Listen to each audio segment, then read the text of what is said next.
Howdy, this is Jim Rutt, and this is The Jim Rutt Show.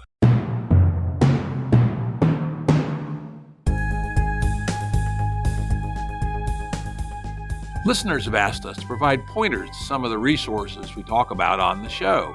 We now have links to books and articles referenced in recent podcasts that are available on our website. We also offer full transcripts. Go to jimruttshow.com. That's jimruttshow.com. Today's guest is author and thinker Hanzi Freinacht. It's a pleasure to meet you, Jim. It's a pleasure to meet you too. I've had so much fun reading your books. They were really good. Hanzi's a political philosopher, historian, sociologist, author of the books The Listening Society and The Nordic Ideology. Much of his time is spent alone in the Swiss Alps. I got connected to Hanzi by starting to read his books, at least the first one, Nordic Ideology, and then I went on to read The Listening Society. And I really was taken with them. And I've been communicating with some of my friends about this. And one friend, very smart person, asked me, what did I really think?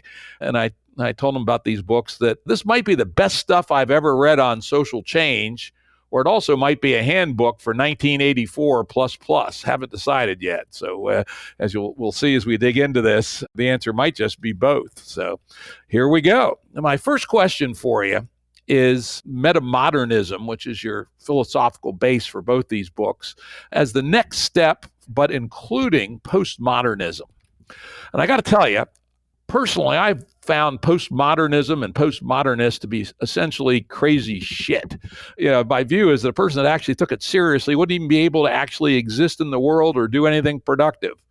Of the 1,000 people I know well enough to make a guess about it, I'd say maybe 3 are actually postmodernists, actually believe it, actually try to live it.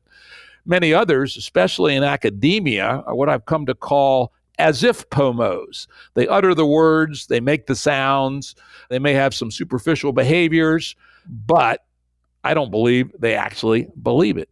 So my first question for you is, do you think postmodernism is really a widespread thing in this world? I do. I think it's very widespread. It depends, of course, on what we mean with postmodernism. We can describe it as a kind of sensibility pertaining to the times after the 1968 revolution, let's say, and particularly breaking through in academia in the 70s and 80s, and in popular culture in the 90s and the 2000s. However, the way I mostly use it, and the way I think it's most meaningful to use it, is as a developmental stage. So it's a developmental stage either of a person and his or her ideas and sensibilities about the world, or of a certain society and a certain morality and certain form of reasoning, a certain memes and values. Memes being like genes in organisms in biology, but in cultures instead. So different forms or ideas or patterns that reproduce themselves. And when a society has been modern for a long enough time and it hasn't crashed under its own weight, then unmistakably there will be a sub-element of postmodern values. So starting with modernity early on, there was a protest against the callous, cold, empirical hand of the Enlightenment and the striving towards universality. There was also a kind of dream of something particular, a world that can be different, given that we have all of these modern possibilities, given that we have applied science. Couldn't the world be fairer? Couldn't it be sustainable? Couldn't it be less alienating? And in different ways and forms, postmodern ideas and values then have followed modern society around for 200 years, and they have grown from a trickle to serious attempts to redefine modernity, and for instance through socialist revolutions, and recreate society and create it at a new and higher stage. Today, as I would argue, or there are good reasons to believe, that about 20 to 25% of the adult population in rich countries or Western countries are postmodernist and experience the world through a postmodern lens, and that they express in their lives and works and relationships postmodern values. Interesting. And the postmodern values, then, they try to create something better than the mainstream capitalist society.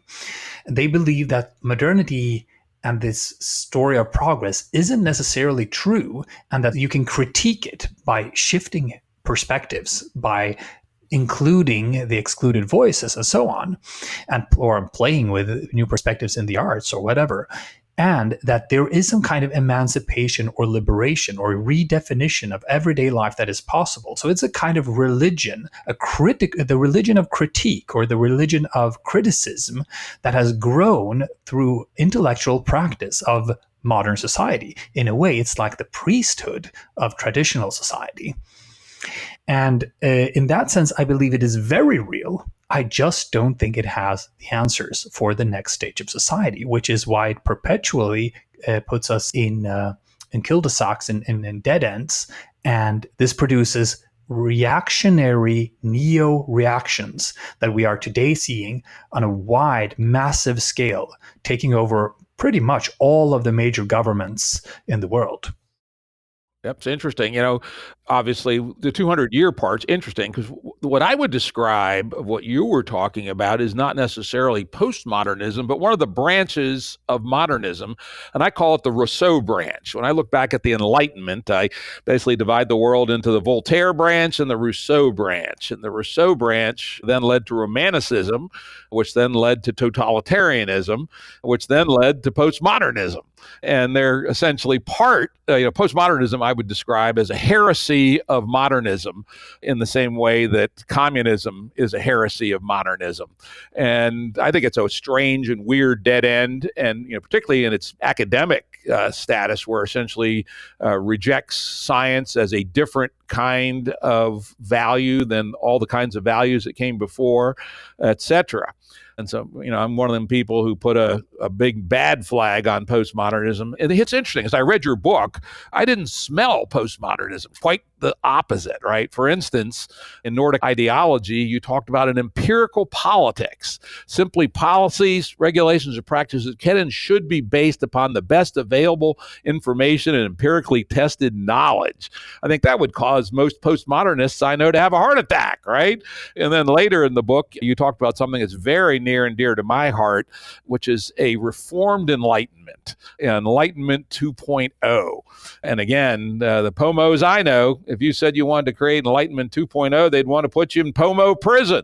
So maybe it's the fact that you have transcended postmodernism in a major way, but I didn't get a sense at all that where you were coming from was postmodernist. Yeah, so if you look around with everyday people, most are going to be more modern minded. I mean, most people don't have humanities degrees from one of the college campuses, and they didn't spend 5 years in a English literature department and so on. Seeing in media and in academia, these strands are, however, quite dominant. So it's 20% of the population or 25% of the adult population, but not just any 25%. Postmodern ideas are generally a little bit more difficult to download. They take a little bit more time and so on to learn and to apply. So they have a lot of influence in our society. And for this reason, a lot of people, and I sense that in you as well, and I certainly sense that in my own life, including losing jobs for this, etc., is that if you go against the postmodern sensibilities, which are deeply egalitarian, multi-perspectival, in a sense relativist, not necessarily being in the most stupid caricature sense of relativism that all things are equal, but there's a relativist underlying sensibility that is tied to this egalitarianism. That postmodern people will feel deeply insulted if you, for instance, talk about growth hierarchies, which are nevertheless empirically observable and logically definable. So if you look at that, at the influence of these postmodern values, they are huge. And there's a great wall or a kind of gravity of these postmodern ideas and values that will prevent people from trying to go beyond them. And from the postmodern mindset, it appears as though a lot like to the what I call the Faustians and the post-Faustians. The modernity and post-modernity isn't the first iteration of this dynamic. In earlier times, we've had Faustian religions such as, well, I don't know, the Viking religions or the Babylonian religions or the old Greek gods or whatever, which are a lot about power gods, a lot about a multiplicity of gods, and it's, I suppose, the basic ideas that form in agricultural societies.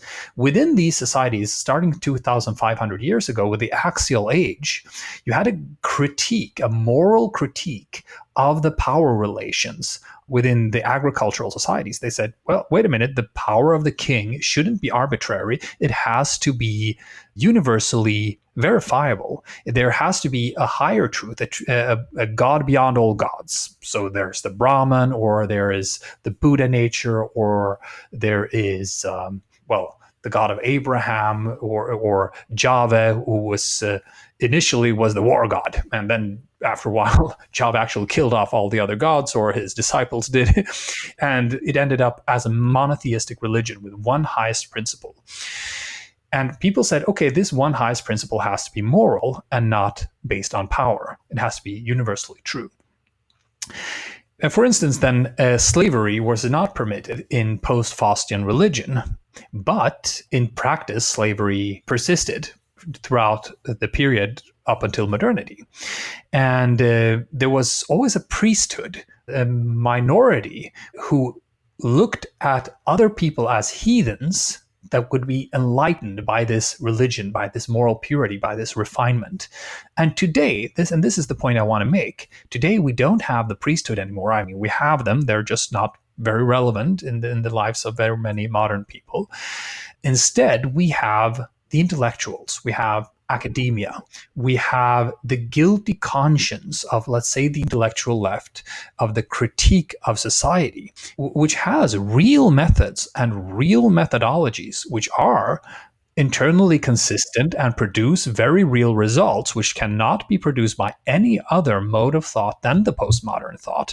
For instance, discourse analysis, for instance, ripping apart power structures, showing us how carnally material they are and how much they affect our lives, and how injustices harm human beings by structures that are so far beyond them and so difficult to grasp in our everyday lives. All of these things come with the postmodern frame or mindset. So what we have today is a kind of priesthood which views modernity as the heathens. All the normal modern people, they still have to learn, they still have to study, they still have to read their Foucault or understand the gender gaps and so on. But when they do encounter people like us, or people like myself, at least, I don't know what if you would identify as metamodernist, when they come across somebody who speaks their language, I have a PhD in sociology. I can quote Foucault all day long if you want. And I intuitively understand what Derrida is talking about. And I understand Chomsky's critique of US hegemony and so on. And I know these methods as a craft. I know the postmodern methods as a craft. And I know the postmodern irony, and I know the culture, and I understand the arts and the aesthetics. And I'm a hipster, I suppose you could say. And I still talk about hierarchies. I don't appear as a heathen. No, I appear as a heretic. And then... I like that. So it says in the beginning of Listening Society, academic heresy. Yes, this is what it is. Because if we try to play by their rules, we will be stuck for years and years, and we'll never get to the actual change that needs to take place. And that change is built upon the idea of growth hierarchies. For us to have any idea about where the world is going or should be going, we have to logically see where it would make sense for it to go.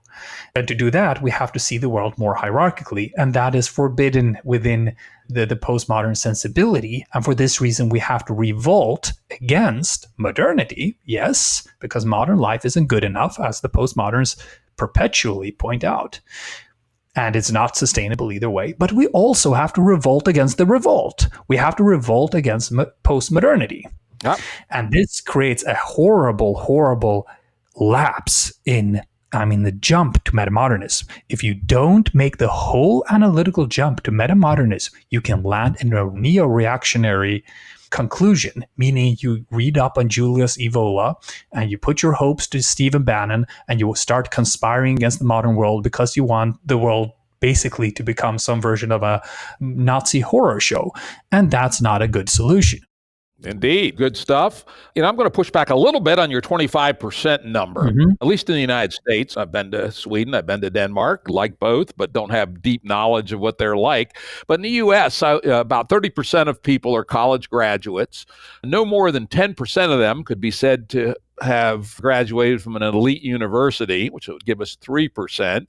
And of those, no more than 30% these days are humanities majors. So that gives us a ceiling of 0.9%, so about 1%. Yeah. So I'm going to argue that at most in the United States, the number of postmodernists is 1%, and I suspect it's considerably lower than that because I happen to know a lot of people on Wall Street that have elite college humanities backgrounds, and I can tell you they're sure as shit not postmodernists. So I suspect that you are biased by the people you hang out with, and that in the reality, those who are actually postmodernists are a fraction of 1%. But anyway, let's move on here. We could spend our whole 90 minutes on this. It depends, Jim. Just to retort very quickly, that it depends if you mean by the book postmodernists as in people who can quote their Foucault. Yes, of course, then you're down to less than 1%. If you look at the general sensibilities, and these are deeply seated values. So all the hipsters, all of them are postmodernists, almost all of them. All of the hippies, except the ones who are regressive enough to believe in magic, are postmodernists because they will have relativist, egalitarian, deeply expressive values and so on, and they will be critics of modernity, and they will believe that there is a moral purity that needs to wash over the world and that needs to critique the world and change it, rather than, as the metamodernist stance is, a harsher or a more direct logic or dynamic or what's the word I'm looking for? A kind of mechanism or sequence that can lead us to, through crude logic, lead us through this developmental phase until we have a new equilibrium state of the world, of politics, of the economy, and of our personalities and ways of viewing the world. Just what I liked. That's what attracted me to metamodernism. Why I continued reading, 1,000 pages or whatever it is. Because, to your point, that postmodernists, at least I don't see them with anything constructive. They're essentially wishful thinking. And as my first and best business mentor always told me, you can wish in one hand and you can shit in the other. And I'll bet you which one will fill up first. So anyway, let's get into the substance of your work. Let's start with the Listening Society. A foundational building block in your writing is the idea of the effective value meme. Mm-hmm. Could you tell us about that? Yeah, so this is actually goes back to exactly what we have been speaking about. So let's say we have a time machine and we can go anywhere in the world with it. And we go to, we go to Rome in the 200s after Christ. And we talk to people in the street. And we ask them about questions about slavery. We ask them questions about death penalty. We ask them questions about men and women and the relationship between them. We ask them about proper punishment of prisoners. And we would find a lot of their ideas and ideals shocking. We'd find, okay, this is very crude. It's very grim. This wouldn't be bad people, though. We could sit down with them and we could laugh and talk and they would be friendly and perhaps we could fall in love with them and they with us. But they would have values that are very alien to us and that we would find horribly crude and that just seem cruel and unjust. And if we take one of them and place them in let's say, a small town in Sweden. So people here are polite and so on, and relatively highly educated in the modern world and all of that.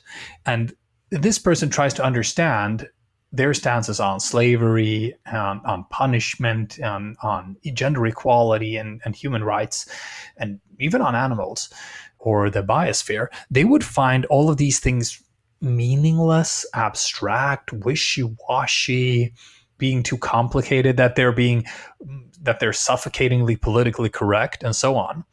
And that's a fundamental difference then, that there is some kind of shift there between this Roman citizen and this contemporary Swedish citizens, for instance.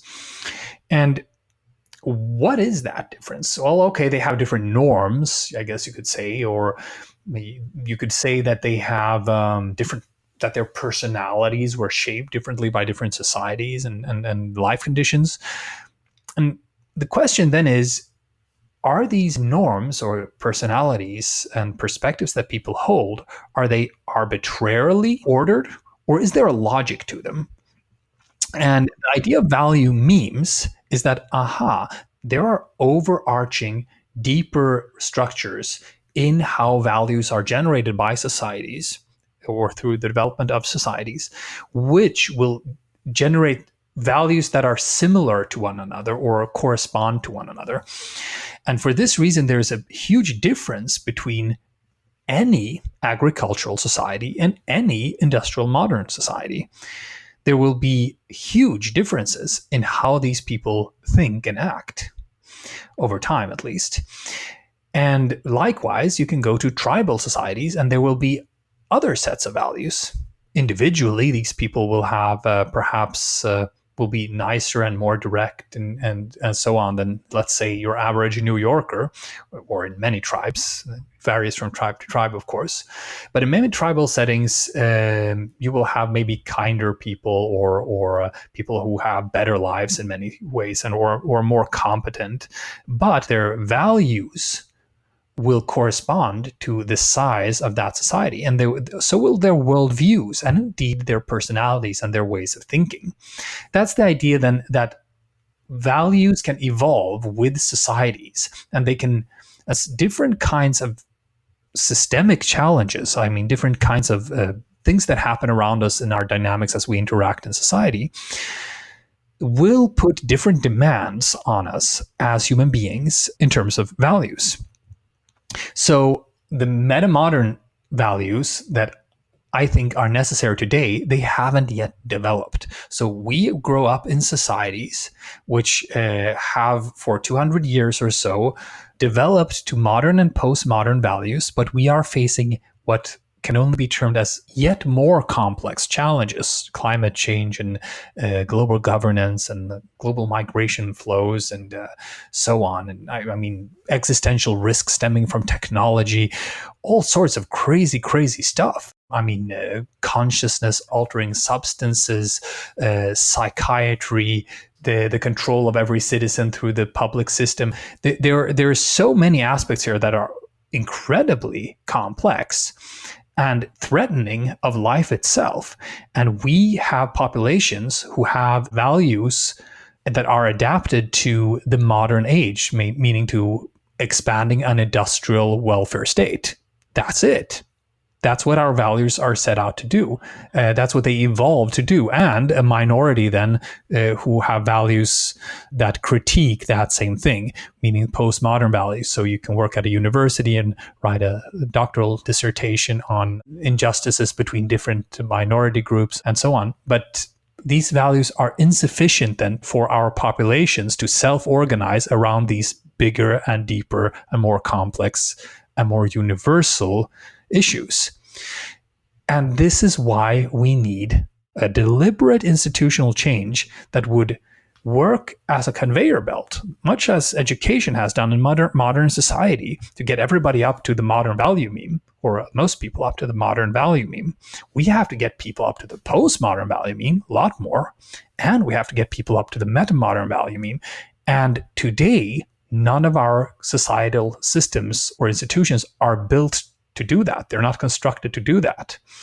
So we have a battle between these value memes. This is a cosmic battle for the human soul, for the world soul, and is also a battle for survival. If the more complex values win, humanity wins and the biosphere wins. If the less complex values win and they rule us in an increasingly complex surrounding and society, we all lose and we all die. Yep, that's the dream, at least. Let's drill into that a little bit. Probably the most interesting part for me in the listening society was you then decompose the effective value meme into 4 parts: a model of hierarchical complexity, code or symbol stage, emotional state, and emotional depth.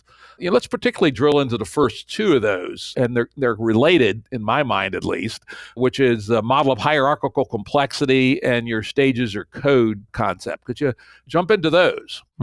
So the model of hierarchical complexity is basically a mathematization of, which means just clearly formulated the key elements of the different stages of cognitive complexity. So we all know that children think less complex thoughts than adults. They can still think interesting thoughts or intelligent thoughts, but it just never happened ever in the history of the world that a 4-year-old came up with a new theory of physics.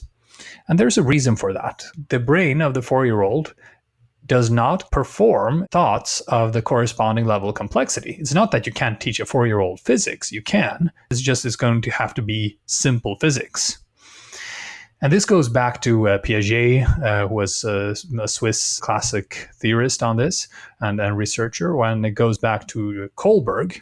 And my own mentor then, Michael Commons, was a student of Kohlberg. Kohlberg created adult stages of development above normal adulthood with his moral reasoning tests.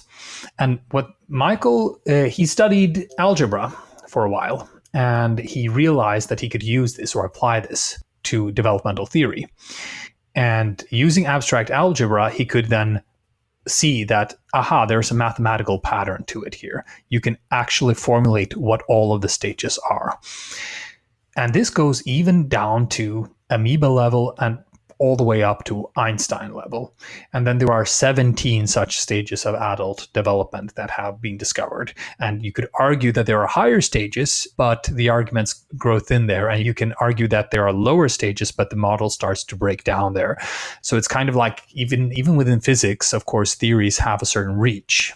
Different scales within physics use different models and they actually aren't compatible. And this developmental psychology is like that as well. So you have a strict behavioral empirical science of studying the complexity of behaviors. And just so happens different adult human beings are going to have or display behaviors and thought patterns of different stages of complexity. So we are not all of us at the same stage of complexity in terms of our thought processes. Could you bring that down a little bit? Let's get down more tangible and talk about what some of these stages actually are of hierarchical complexity. Okay. They're not the easiest in the world to understand, but there are four ones that I bring up in the book that cover most adult human beings. And the first one would be abstract. So abstract is when you can formulate an abstract variable and you can understand that, even though I can't see it, even though it's not here, there can be more or less of this. And then you can see they can start reasoning about things that aren't there.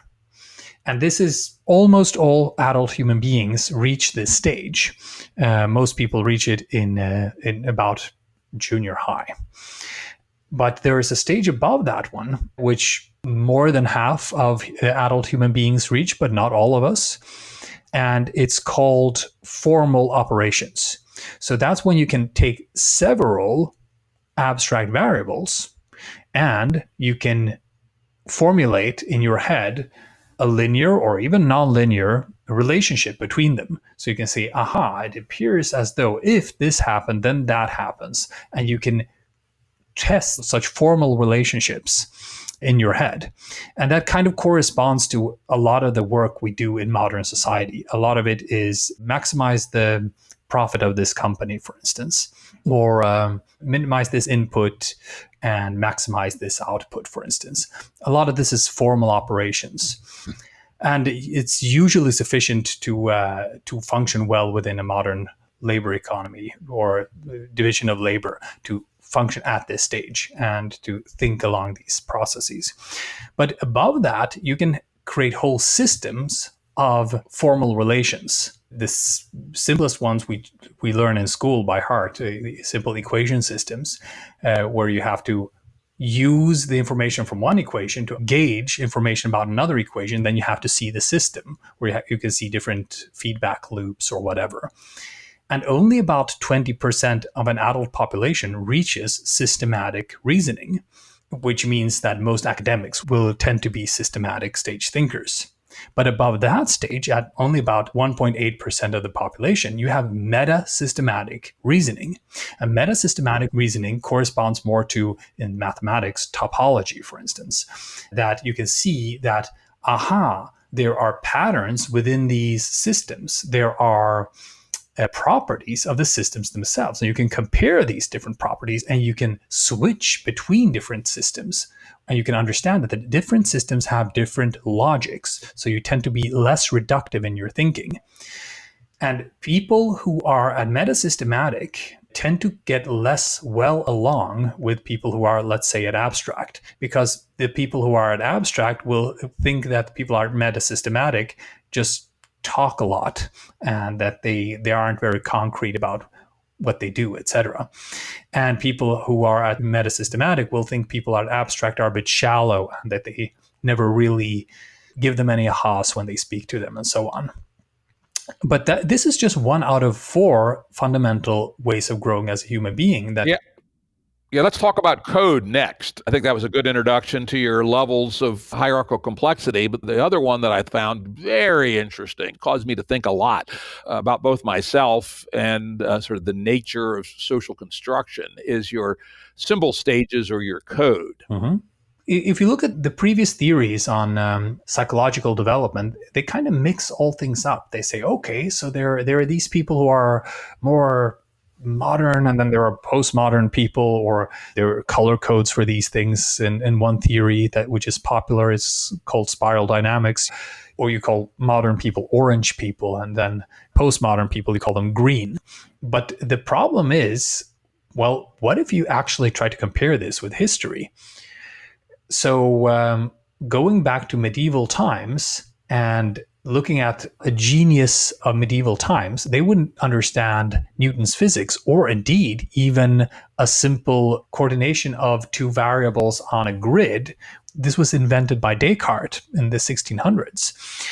So even the smartest person in the world, let's say Thomas of Aquinas of the late medieval times, wouldn't know things and understand things and grasp things that are apparent even to a contemporary 12-year-old. So apparently, society itself or culture itself seems to have embedded within it certain symbols or ideas that are of different stages of complexity.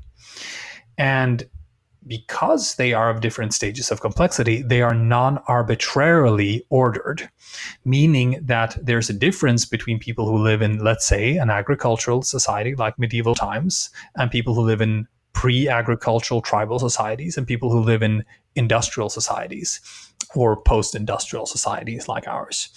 So, there appears to be a logic to how culture itself evolves.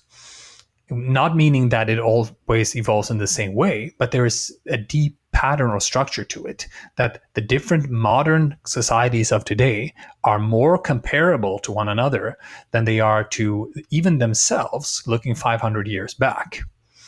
And this catches another dimension of development, one that isn't so much personal, but is more sociological. Nevertheless, the culture itself must be downloaded into every single human being for him or her to use it.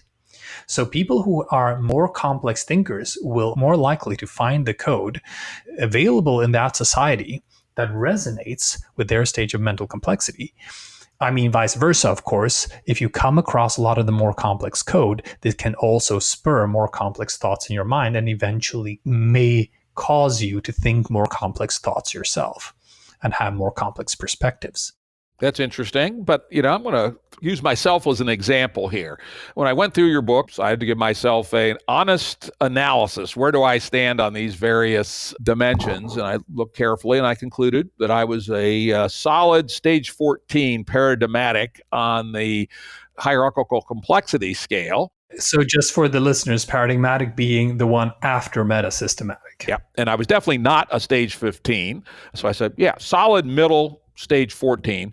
But in terms of my code, proudly modernist, right? In fact, you mentioned spiral dynamics, and something I've been known to say and post on the internet is when I think of spiral dynamics, I think of it as an arch, not a spiral. At the top is orange. Mm-hmm. To the left, blue and red is increasing ignorance. To the right, green, turquoise, all that is increasing goofiness, right? So yes. I don't see this as a progression, right? I see it as gone off the wrong track, God damn it, right? And so, in fact, I guess I would call myself modern plus, because I think that there's other ways that modernism can branch, but not through postmodernism.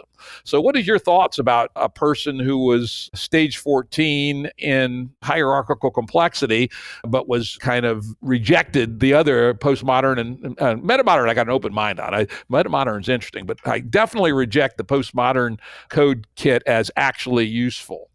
Also, before we get your answer to that, I'm also going to mention something I've been involved with for a number of years is something called GameB, which is a radical social change theory and philosophy, and now ever more so practical group, which can be found on Facebook at the GameB, GAMEB group. And the equivalent, I would say, of your stages or code is what we call deep code. Most of it developed by a guy named Jordan Hall, formerly known as Jordan Green Hall. And I would say, at least in my mind, that it is a fork from modernity to something at least at the level of metamodernism, and yet actively eschews postmodernism. Mm-hmm.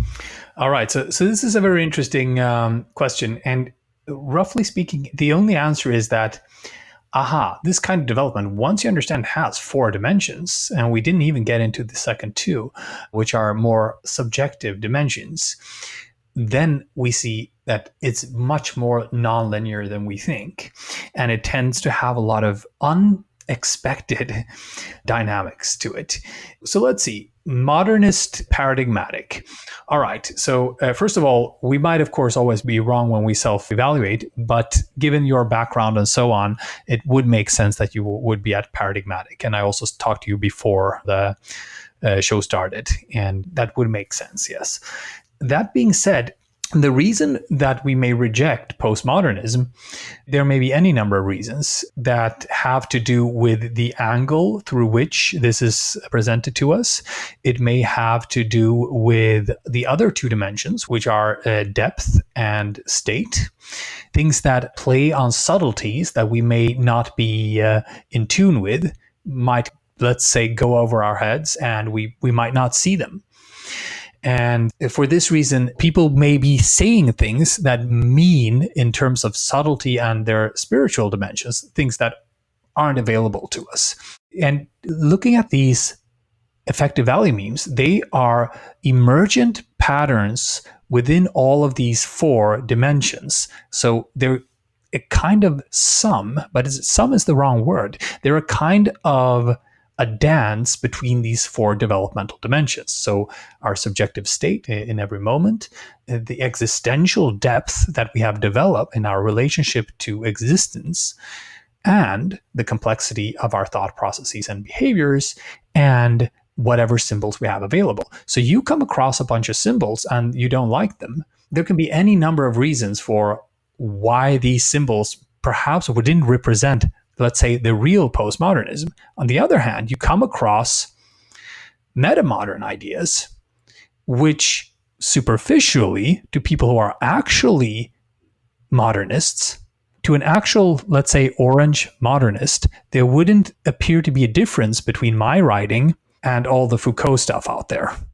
I see it radically different. But anyway, continue. But if you look at, for instance, reactions on the web, people who are modernists, they don't see any difference between postmodernism and metamodernism. To them, well, this is also somebody talking about structures. They're also about social justice. They're also about critiquing modern society. They're also about touchy-feely stuff about inner things, and they're revolting against everyday life stuff and being normal and investing your life in getting a villa and a job and all of that stuff. So on a superficial level, if you were actually at the modern value meme, then you wouldn't resonate with what I write. You would find it indistinguishable from postmodernism.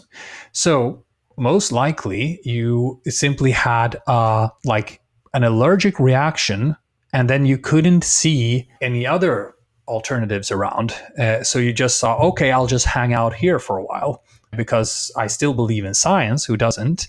And I can see these people are getting into culture wars and identity politics, and I don't like that. And I feel I don't get a sense of truth and direction when I see their critiques of science and so on. And probably you also got not very fair representation of real postmodern ideas, which actually do hold up against the modern ones. If you go to the core of them, postmodern ideas per definition are the ones the modern worldview will lead you towards, which is the argument that I make in the listening society, that the symbol stages, modern, postmodern, metamodern, are not arbitrarily ordered, that all of the modern ideas, if you take them to their utmost conclusion, they will collapse under their own weight and they will lead you to postmodern conclusions. But the postmodern ideas, when you take those to their ultimate point, they collapse under their weight and they lead you to metamodern conclusions, which seem counterintuitive and even heretical to the postmodern mind.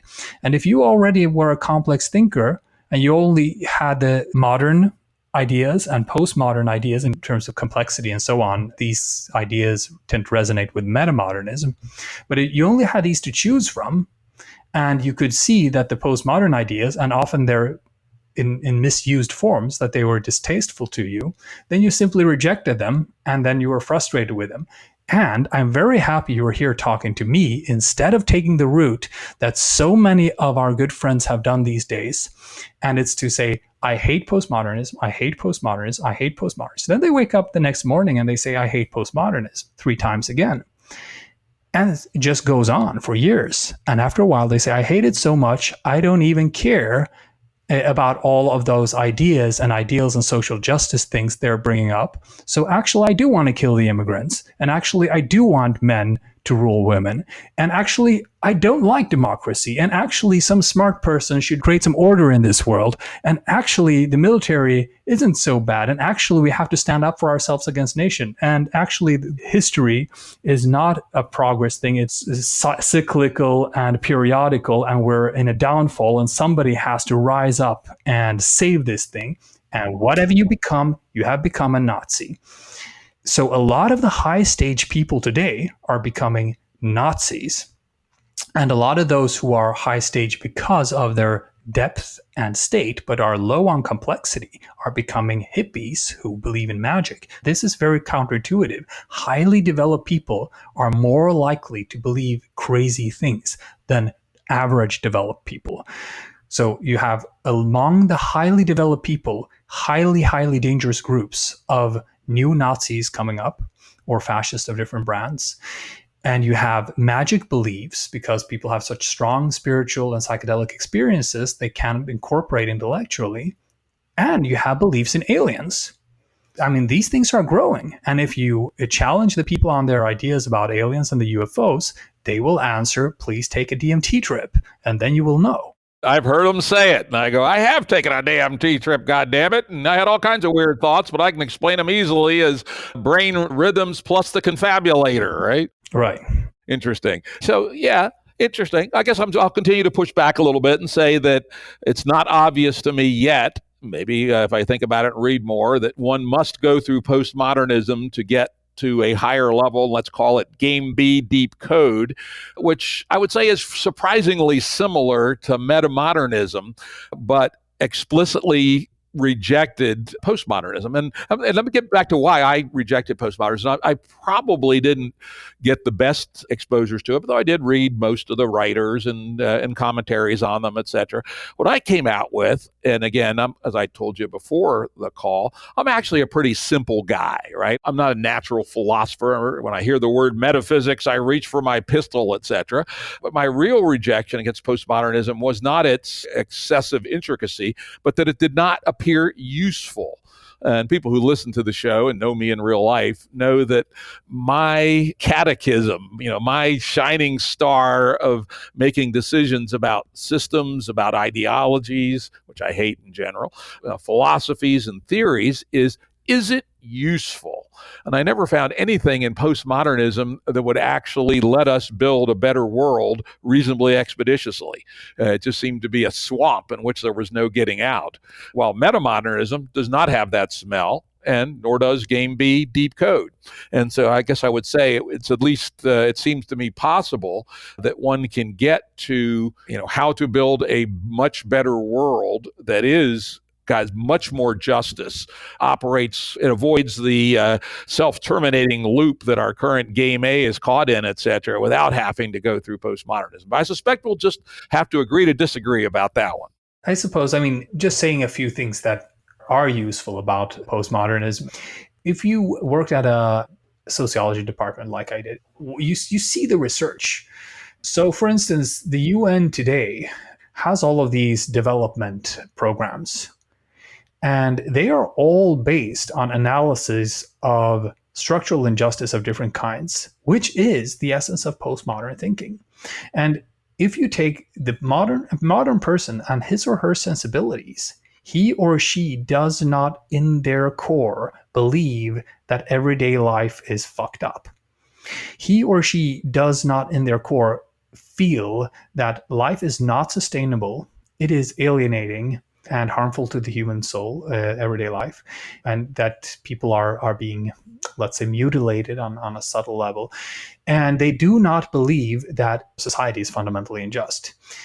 So that impetus and the methods for working with that impetus and doing so intelligently and in a structured manner is the essence of postmodernism.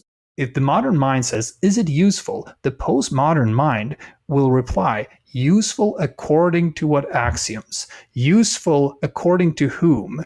And you will see that within the question, what is useful, is hidden some kind of interest. And the postmodern mind will deconstruct that interest, or it will expose it, and it will be able then to compare it to other forms of interest. And then it will show you that what you thought was useful was perhaps not as useful as you thought, or it was perhaps useful to some but not to others. But the postmodern mind then forbids you to actually rank these different forms of usefulness and then choose one and then synthesize all of them. Exactly. And that's the shift between postmodern and metamodern. Okay, that's good. But that's exactly my critique, that it's not useful. It leads you into a swamp of idiocy. I had a discussion recently with some people I would say are probably postmodernists on how to address climate change, right? I know how to address climate change. It's pretty goddamn straightforward, right? It's big. It's the equivalent of fighting a couple of World War IIs, but it's definitely doable, right? But then they got into all this postmodernist horseshit, and they got to the point where, as you said, they had all these possible ways of looking at it and no principal way to pick one. If you can't pick one, you can't do anything. The first element of management of anything is the ability to make decisions. And if postmodernism does not lead to the ability to make decisions and proceed, it's by definition not useful. The most emblematic postmodern thinker, Foucault, he was asked explicitly, well, what are you for? You're just picking apart everything. And he said, you know what? There are so many economists and engineers and lawyers in this world, and they're all busy building stuff. I don't want to. I'll let them do it. I'll just pick it apart. And that's actually the essence of postmodernism, that it always ends in the critique. The critique is the result. And to the postmodern mind, who has that kind of sensibility, being the smart person who said the question that others couldn't answer, that in itself is the endpoint, is the result. Actually, a lot like Christianity, like post-Faustianism, as I call it, this stage that criticized the agricultural Faustian society. It always just ends in a critique and not a to-do list.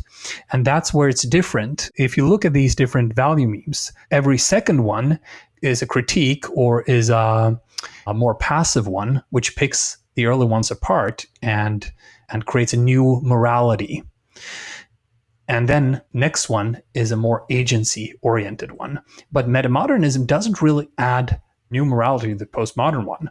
I mean, sure, we can rewrite some ethical theories and so on, but our morality is actually the same one. Stop climate change. Make sure the world isn't crazily unequal in terms of resource distribution. Make sure it's sustainable. Make sure people have meaning in their lives. Make sure people are seen and heard on the inside more, and that the things are a lot more authentic, that they can bloom or that we can bloom.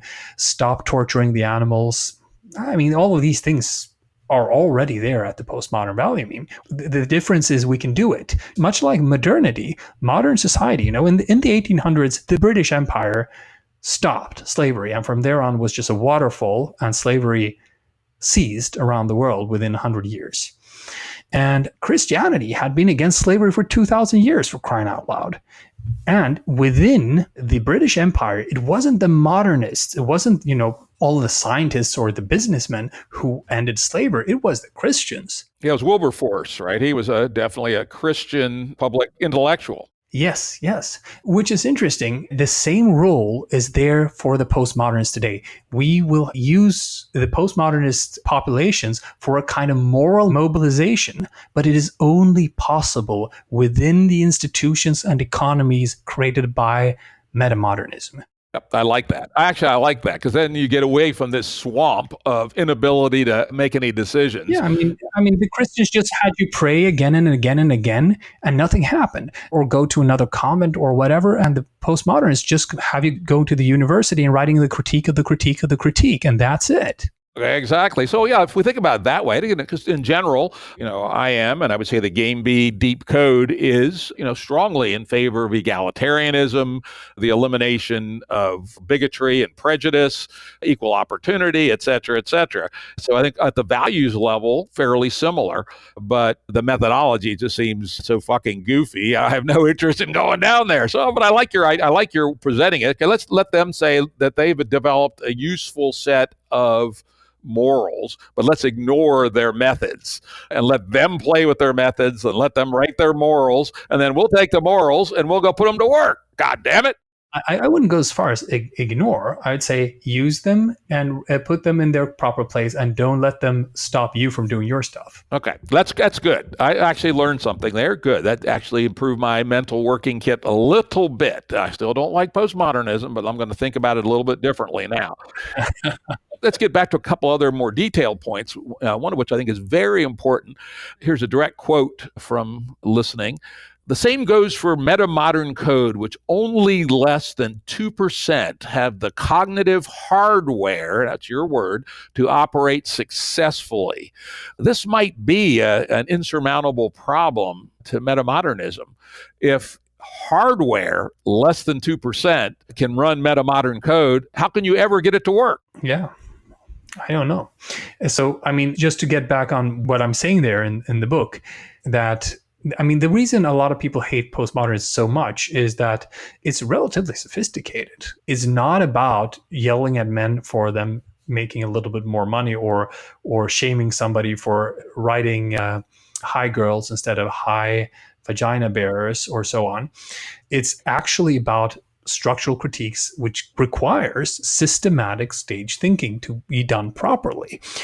You have to actually see systems, you have to see cultures as objects, and you have to look at them dispassionately and so on, which is difficult to do, and not a lot of adult people can do it, or a lot of people can do it, but just about 20% of the population.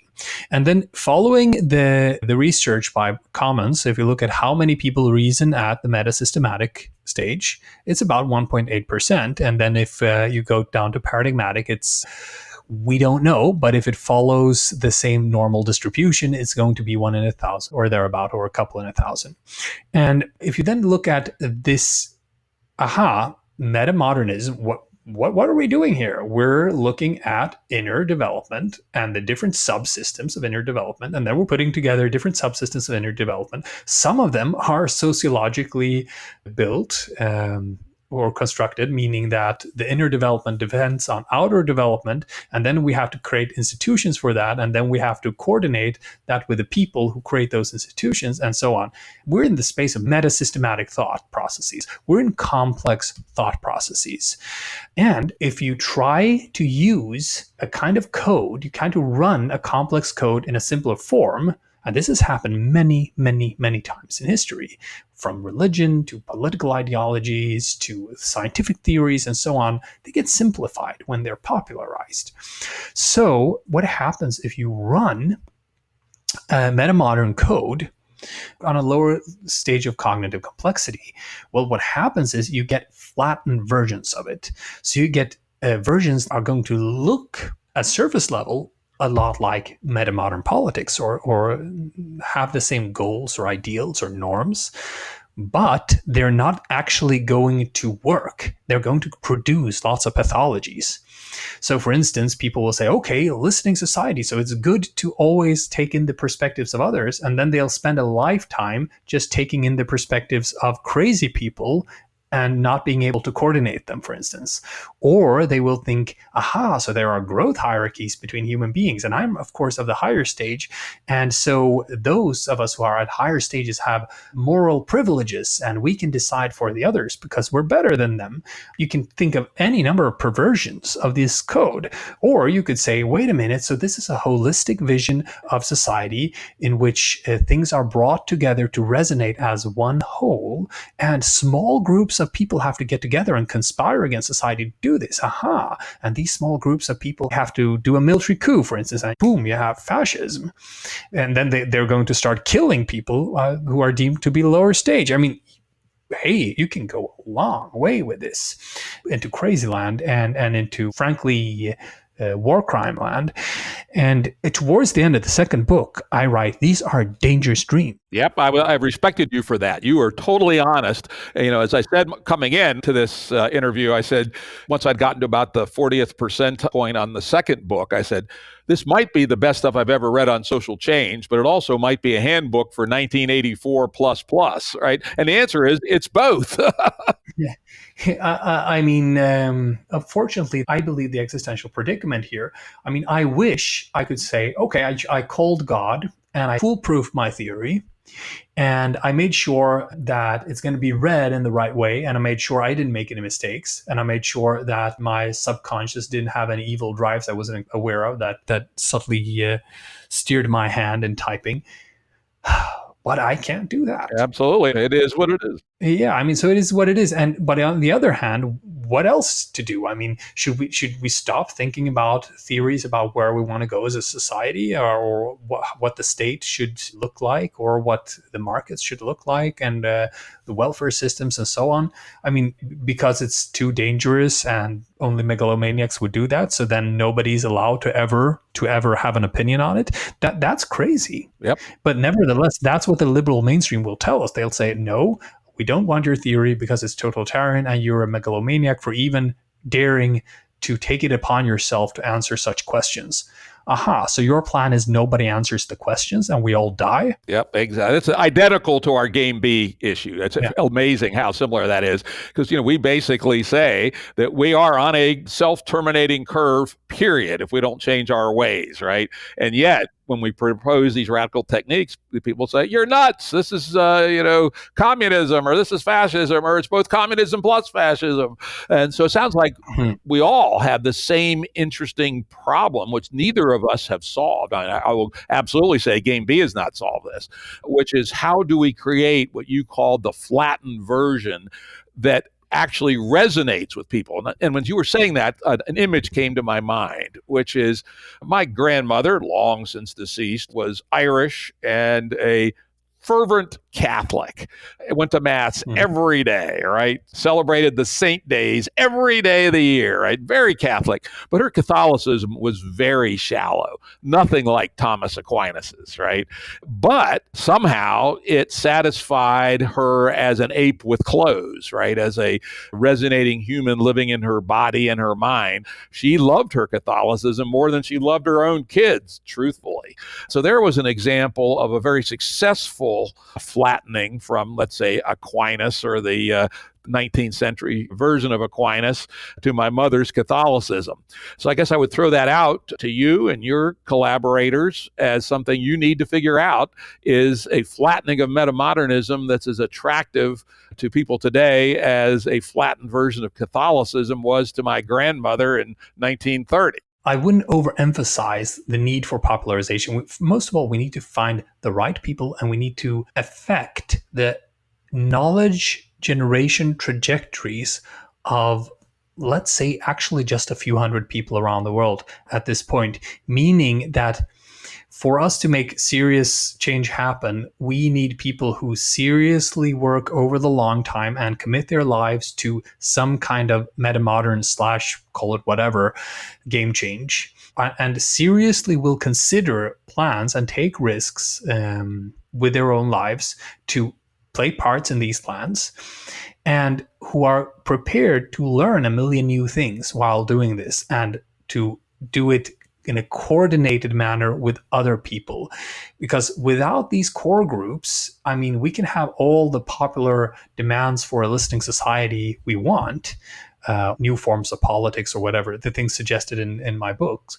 But without some people who are actually doing the hard work and carrying the brunt of it and coordinating and resonating with one another, it's just not going to happen. So that's number one part. And, from there on, the popularization is a secondary concern, because first of all, we need to actually start to affect institutions and political games and markets out there, and knowledge creation processes. I don't know. I think if we got a flattened version that was truly attractive, it would actually aid in that tremendously. Imagine if there were a flattened version of metamodernism that was attractive to 20% of the population, as my grandmother's Catholicism was to her. Your ability to move politics and markets would go up exponentially, like double exponentially. Perhaps true. As things look today, I mean, think about it though. You asked me before, 2% of the population roughly have meta-systematic reasoning, and this appears to be at least partly genetically determined. Probably you can increase these percentages, but we don't really know. And when I see and hear people reasoning about these things without complex minds, I see them drawing not so good conclusions. And I actually prefer to, I feel reassured when people are a little bit more conservative and don't try on all of these crazy ideas and just stay with more common sense stuff. Because things get really crazy really fast, even in highly intelligent people. You also need to have all your tools in the shack, so to speak. I mean, there are also all of the emotional and psychological pathologies that you can have. And today we're seeing the emergence of early metamodernists, and a lot of us are relatively crazy, unfortunately, and highly dysfunctional people, and have a lot of diagnoses and so on, and take a lot of medications because it's unusual people and sensitive people. So, I mean, what I see today is that I'm not overly optimistic about reaching a lot of people with a lot of these ideas, because they will be misunderstood. And when they are flattened, almost per definition, when they are used politically, that's not good. The metamodern perspective, an important part is to respect developmental stages. So for your grandmother, for instance, a post-Faustian or traditionalist religion, Catholicism in this case, was a sound foundation for her life and for her life narrative and meaning-making structure, and I suppose a source of stability and so on. And that's the metamodern perspective then, that, not everybody can be a metamodernist all the time. Rather, it doesn't matter if people buy the idea of metamodernism or something like that. It just matters that their agency aligned with ours in a complex weave of relations which lead to a shared common goal. Which an important part of this is changing then the informational architecture of internet society. And today, the informational architecture does not do its work to coordinate human agency and perspective in this larger weave. Another part of it is, on a political level, we have no real coordinating principles beyond the nation state. And we are not in a world that has anything to do with the limits of the nation states. So that's the important thing. Not that everybody becomes a metamodernist. It doesn't matter really, or everybody believes in one particular idea or dogma. Is rather that these things are graded, much like, you worked in creating the internet. You didn't care about talking people into believing in the internet. You just knew, hey, this shit's going to work. This is where the future tractors are pointing. And if you are early on the solutions, you're going to win and people are going to play along. Yeah, that's an interesting approach. That's sort of I will be the Wizard of Oz behind the scenes, manipulating things so that a metamodern perspective occurs in our society, even if metamodernism isn't out front, which may actually be a better idea than what postmodernism has done. I mean, we think about the wokes, right? And I'm with you. I am terrified of the growth of neo-Nazism everywhere, even in Sweden, right? And frankly, I know some Swedes, and I know some working class Swedes, and a surprising number of them, even though they would probably never say it in public, have some extraordinarily backward views all of a sudden, just in the last few years. And I suspect a lot of this is reaction to the elitism of the postmodernists, right? Yeah. People say, fuck those people. And I will tell you, my working class roots, on occasion would say to me, fuck those postmodernists. I'm going to vote for Trump just to be an asshole, right? I would never actually do that because I also am capable of simulating the unfolding of our society. And the last thing I want is for us to go in that direction. But I feel the emotional tug of rejecting elitism, pompous, self-congratulatory elitism of the woke sort. And so perhaps you're onto something here, that maybe this has to be done in a Wizard of Oz fashion where the world doesn't even know that it's being done. But anyway, that's an interesting topic. And the thing is, we could talk for 2 hours on it, but I know. The thing is, Jim, Wizard of Oz is a very good analogy. And when the wizard is confronted by Dorothy, she says, "You're a bad man." He said, "I'm not a bad man. I'm just a bad wizard." And it's kind of like that. We don't actually need a conspiracy. Or yes, we do need a conspiracy. We just need it to be boring enough for people not to care. And then basically they can't stop us. So it's an open conspiracy. Because we're not doing anything unethical and we're not working to harm anybody, and we're actually working to include people's perspectives and to align their goals with the goals of others. And we're looking to deepen democracy and so on, and we're not looking to tear down the world order and create a new master race or anything crazy. We're just looking to actually deepen the structures of modern society so that they can fulfill the promise that they set out to fulfill during the Enlightenment, which they never fully have. And we're looking to fulfill the longings and critiques and address the critiques of the postmodern sensibilities. So we can answer for ourselves. We have nothing to hide. So we can conspire against the modern world, but we don't have to do it in secret. Because if anybody asks what I'm doing, I'll be happy to tell you. Yeah. That's also our GameB philosophy. Absolute legality and total radical transparency, right? Yeah. That's a very interesting strategy. Seems like we've converged on some interesting tactics. So this is very enlightening, interesting part of the discussion. Let's move on to the next piece. In the listening society, the word spiritual or spirituality occurred 176 times. And as people who listen to the show know, I hate the word spiritual and spirituality. In fact, I usually call it the S word. And so I want to know what is spirituality to you and why is it relevant? It's refreshing to get this question, Jim, because when I speak to integralists, they always ask me why I'm so secular, I'm so critical of spirituality. And you hit me from the opposite direction. You say, well, why do you include it so much? Why are you obsessing about it? And basically, spirituality is important because in some sense the religions were right. And when modern society happened, we, of course, divorced a bunch of beliefs that had to do with Jesus walking on water or whatever. But we also, in the same move, because there were so strong and so powerful things happening around this dynamic new development that was going on with industry and science and capitalism and everything, that we forgot about some things that the religions actually got right. That, if you look deep enough inside, there will be very, very, very, very strong experiences of some kind of wholeness or love or connection. And these experiences are very, very, very, very important for the rest of your life once you've had them. And you can't unsee them. I mean, you can, but usually it's a developmental thing. Once you develop that depth, then it's there and you can remember it, you can know about it.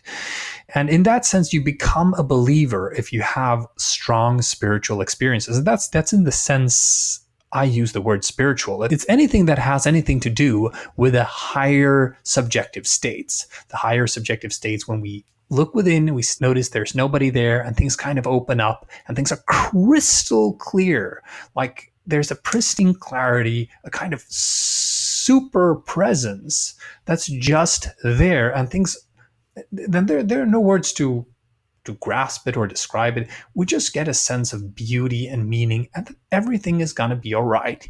And in the history of philosophy, then, in mainstream history writing about philosophy or mainstream textbooks, this impetus of philosophy isn't present. I mean, they never take this seriously enough and discuss it. But philosophy is driven by high complexity people, but also by people experiencing high subjective states, by people being in modes of the mind or of experience itself, which bring them to completely new conclusions about existence and reality. I mean, this is described in Descartes. He sits by the fire and he has his great insight, and this is a spiritual experience that he describes in his biography here.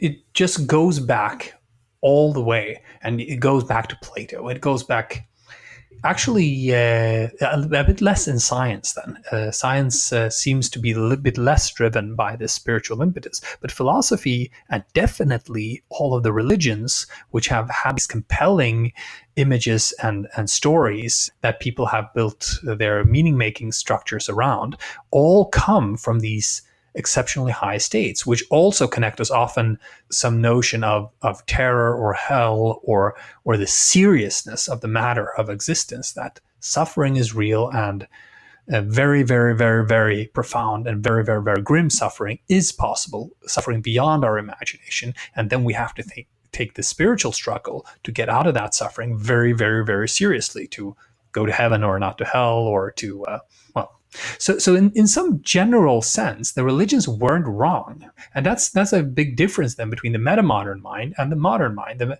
metamodern mind says, okay, sure, Jesus didn't walk on water and Moses didn't actually part the sea. That's crazy talk, of course. And of course, Galileo was right. And of course, people of the Inquisition shouldn't have gone after him.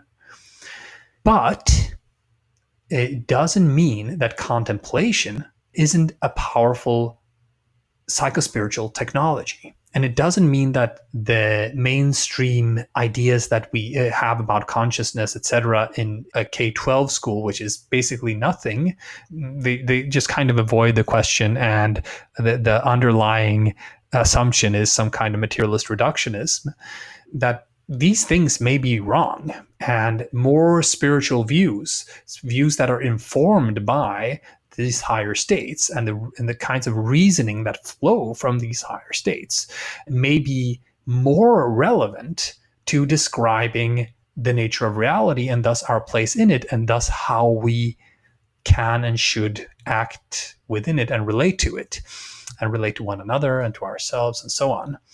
So because these things are real, because they are present, we cannot ignore them. And because metamodernism then is about growth, psychological growth, and existential growth, and cognitive growth, and sociological growth, and so on, to the farther stretches of human development, it also pushes us into the farther stretches of existential development. And that pushes us beyond the reaches of everyday life consciousness or states of awareness into these unusual or altered states of awareness. Did you read this book? Is by I know you read a lot on consciousness, and I have a favorite, very recent one by a British journalist, and I don't remember the name of the journalist. He's in the Guardian, but he wrote a book called "Am I Dreaming?" and it describes all the latest research on these altered states of consciousness, and then he takes an ayahuasca trip and stuff like that.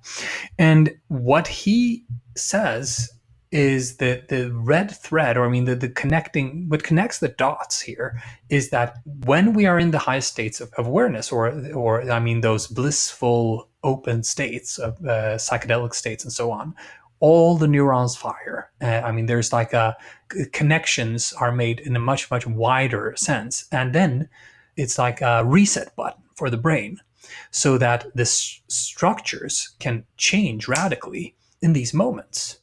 Let me push back on this a little bit, just for our audience. I believe the book is Am I Dreaming by James Kingsland. Does that sound right? Yes. Looks very interesting. I have not read it, but I will. And I'll put forth that I actually have a significant amount of experience with these higher-end altered states. I've probably done heavy psychedelics 6 or 7 times, milder psychedelics 100 times. I've done quite a bit of bio-neurofeedback-oriented excursions. I can easily put myself into a mystical state for 5 or 10 seconds. It's kind of fun. I can do it for a longer period of time, but it's a lot more work. I can put anybody into a mystical state, give me 36 hours. So anyway, I know these things are real, and I've had these experiences. And I've even heard the song, right, which I've reached by various of these methods. It's a song with no words, but has words. It's very weird. However, my takeaway when I combine this lifelong set of experiences with knowing a fair amount about cognitive science and cognitive neuroscience is that these are less than we think they are. They're enjoyable and they're useful tools, and we should measure them by their efficaciousness for us to live our life, not as if they are some journey to greater truth. What I think they actually are, and there's an amazing book called The Mind is Flat by Nick Chater that came out, I don't know, about a year ago. He's a UK linguist, actually. And his argument, which crystallized this whole view for me, is that the mind is not full of great depths. There's no depths at all, actually. What there are networks of the brain and the body, and then there are rhythms on those networks. And then an atypical state is an unusual network and or atypical rhythms. And you go, well, how come we see specific things or get these particular sense? And that is that they are those unusual network and rhythms are then processed by the probably only human has this capability, which I call the confabulator. It's the part of our brain that invents narratives to try to provide some sense of cohesion to our brain states. Confabulation is a key finding of an earlier line of research, the split brain experiments of Mike Gazzaniga and others, where you show something to the side of where for people who have their brains split in half due to severe epilepsy, where the big heavy bundle, the corpus callosum, is severed, so we don't get the normal left-right hemispheric high-speed transfers, and so things that are seen by the left side of the brain aren't seen by the right and vice versa. You get these amazing stories where you show something to the left side of the brain, left eye, which goes to the right side of the brain, which is not linguistic. And then you ask some questions that are only tangentially related. And even though the person will say they didn't see anything, their left side brain will invent some very elaborate, almost insane story, but a story that is nonetheless coherent with respect to the perception that actually occurred. And Chater's view, and I'm getting there, that this may actually just be true, is that all the things that we experience in these altered states are essentially the confabulator operating on very atypical brain-body networks and atypical rhythms. This is not Chater's words, this is now my words. It's fairly similar to those computer-generated story systems. We're using a bunch of algorithms that can generate a story that's sort of okay as a story, but it's just generated randomly. And that may be all this stuff that we're experiencing as depth is unusual networks plus the confabulator. And so that we should enjoy them. I do enjoy them. And you mentioned something that I find that's most useful for me is to break the circuit. I found that these kinds of experiences about once every 6 weeks were perfect. It used to be back when I was working real hard. I'd roll myself a big wad of joints and smoke as much marijuana as I could tolerate about once every 6 weeks. And it was a really good reset. But on the other hand, I don't think I ever found the answer to a problem in the resultant mental states. And so I wish people would not get so infatuated with these things and take them for what they're good for, where they're useful, but don't think that they're actually giving them an insight into fundamental reality itself. So, this is really at the core of a lot of my thinking and what I do. So it's difficult for me to answer briefly, but I'm going to have to try to. So basically, I would say there are two positions which are both sins here. One position is essentialism.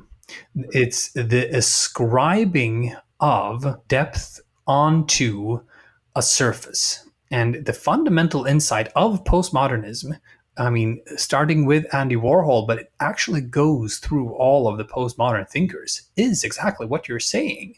It is that there is no depth. There is only, again, this goes back even to the depths of postmodernism, or to its origins, its roots in Dorothy Talks to the Wizard of Oz, actually proto-postmodern piece of literature. And she says, "You're a bad man," when she discovers he's not a wizard. And he says, "I'm not a bad man, I'm just a bad wizard." Aha, there is always just a surface, always just a surface.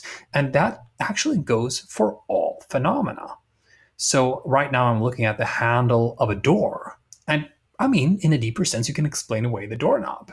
Like, there's no doorknob. It's just a piece of metal with some plastic on it, and you put it, and you wouldn't think there's a doorknob here? Well, it depends on which level of analysis it makes sense. Nevertheless, in my experience, I'm looking at a doorknob, and there is a doorknobness to the doorknob, which is inescapably there, which is the experience itself in phenomenology. And this brings us to this other hated word of yours, metaphysics. It lands us in the question of metaphysics, that, is phenomenology reducible to the objective third-person parts that constitute it, its correlates in objective reality? And my answer is, it's a yes and a no, but it's mostly a no. That there is, just as you can make the sin of essentialism, saying, "Oh, I saw angels, so angels are there," that's essentialism. Another person sits down and has his or her spiritual experience. Let's say they're having sex, and something fantastic happens, and their whole being opens up, and they see the stars. Boom. And their partner says, "You didn't see the stars. Your neurons fired. And then you confabulated the stars." Well, it doesn't take anything away from the experience. And when I talk about the importance of spirituality, I talk about the importance of that experience. That when we have those experiences, they don't feel like epiphenomena. And in a sense, they aren't any more than everything we experience is epiphenomenon of our experiencing biological brain. So we can take them seriously in the sense that we can learn from them, not about metaphysics per se. Like you said, the wordless song. I didn't hear the wordless song. Would love to do that, actually. But if a wordless song still tells you something about, let's say, the enchantment of existence, of being. It doesn't tell you anything about the composition of atoms or whether or not Miami is in Florida. So we cannot conflate it with that sort of knowledge. And that's kind of the point with my four-dimensional theory of growth. I specifically go after the gurus. I say, well, here's Eckhart Tolle, and he has high states. And he sees the stars and he walks out around on clouds a lot of the time and feels very loving. Should we listen to him? No. Why? Because the guy's stupid. I mean, read his book. It's stupid stuff. It's basic, and his psychology is bad. His psychiatric advice is harmful. His analysis of society is patently incorrect. He's more divorced from science than any cat you would have at home. I mean, it's just not somebody you should listen to on any other topic than on having a high state. And then, of course, there is a general insightfulness in his work, and it is unmistakably there. And this is what I mean. Just because you can find physiological correlates for something, look in the eyes of one of your psychedelic friends and look in the eyes of one of your Wall Street friends, assuming they're not the same. And the Wall Street friend, and let's say the Wall Street friend is conventional modernist, then the Wall Street friend is going to have less depth in their gaze, and it's noticeable. And they're going to be less subtle in their movements. They're going to have sex in different ways, less subtly also often. And notice they're going to be a little less in tune with reality. And if you ask them what is of ultimate significance, the person with a deep gaze will say something like, well, to serve this beauty I sense in reality that I can tune into, and I kind of know that there is a fundamental sense of truth, and this is produced through our human relationships the closer we get to love, and that this love has some kind of ultimate principle, or blah, blah, blah. They'll say something like that. They'll give you a high-depth answer. There's a researcher, Fowler, on the developmental psychology of this. Not very good stuff, but at least people have attempted to do this, and I believe it is possible to see an empirical difference then between high-depth people and low-depth people. And the other person, the Wall Street guy or the conventional guy, will say, well, just to live life, I guess, to be a good person. They won't be able to answer from the same depth of their being, and they won't be able to relate to you and resonate with you at the same depth of their being. And this is what spirituality does. And if we ignore this part or say, well, so it is reducible to neural firework and then confabulations, yes, it is, but it doesn't take away anything from the depth. So there's a yes and here. I mean, on the one hand, essentialism is always false. Everything is always emergent through the relationships between other things. And for this reason, it can always be reduced to those things. But essentialism is the sin of the people who are high on depth and high on state, but low on complexity and code. And they will believe in magic in different kinds. But on the other hand, you have reductionism. So people who are high on complexity and high on code, higher than their stage of depth and state, which means that you can always explain a little bit more than the sparkles of reality, meaning that you always feel like reality is a little bit disenchanted, which means you get a subtle itch to get back at it that, wait a minute, this is just a piece of mechanics. You're not a wizard, blah, blah, blah. You're just a man, and all of that stuff. And magic goes away, and you get a little bit frustrated whenever you hear anybody else going on about the magic. And you always want to dispel the magic. You always want to subtly get back at the world. And the right place to be is probably, I mean, everything just evolves, and these things are going to be at different dissonances in different people, and that's part of life. But the optimal part for any particular person is to have their inner depths matched by complexity and the other way around, so that you do feel that this is an enchanted, awesome, super cool world, and that you can take issues of spirituality seriously and live a life of faith, meaning you believe in something, for instance, a moral project that is beyond and bigger than yourself, and you don't feel you have to pick it apart all the time. And you still can be a critical mind, and you can still joke about your own gods, and you can still piss on your own holy symbols if you need to. And you can still not be a sucker for the manipulation of others or the totalitarianism that magical thinking opens you up to. And that's it's an incredibly difficult balance. And even in research, they have shown us that these things aren't friends. You set somebody up on thinking analytically for a while on a hard problem, and I don't know, you play Mozart to them or whatever, and they will be less inclined to be subtle spiritual for a moment. And you set up a group for mindfulness meditators, and 20 minutes later, it's easier they have higher suggestibility, so you can more easily fool them that they have a false memory they don't actually have. You can give them false memories. So they're more easily manipulable because they went into a more malleable space within. So these things pull in different directions, and our work is to move back and forth between them, between crude reductionism, heartless,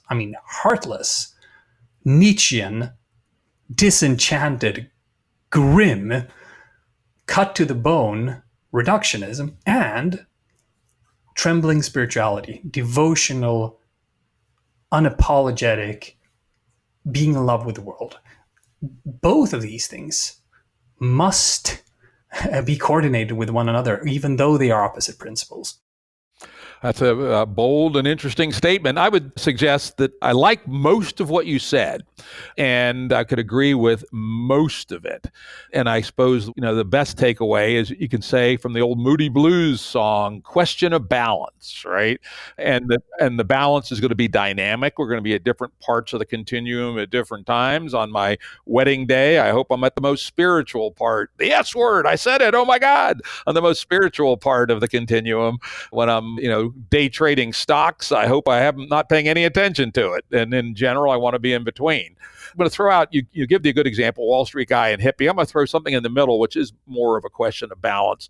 Let's call it the Silicon Valley person, right? Mm-hmm. These people tend to practice spiritual practices, etc., and they use that as fuel to create things in the world, to move the world forward in a real way. And I find that that's the tension I personally am looking for. As you've probably guessed by listening to this, I am an outwardly focused person. I know how to go inside.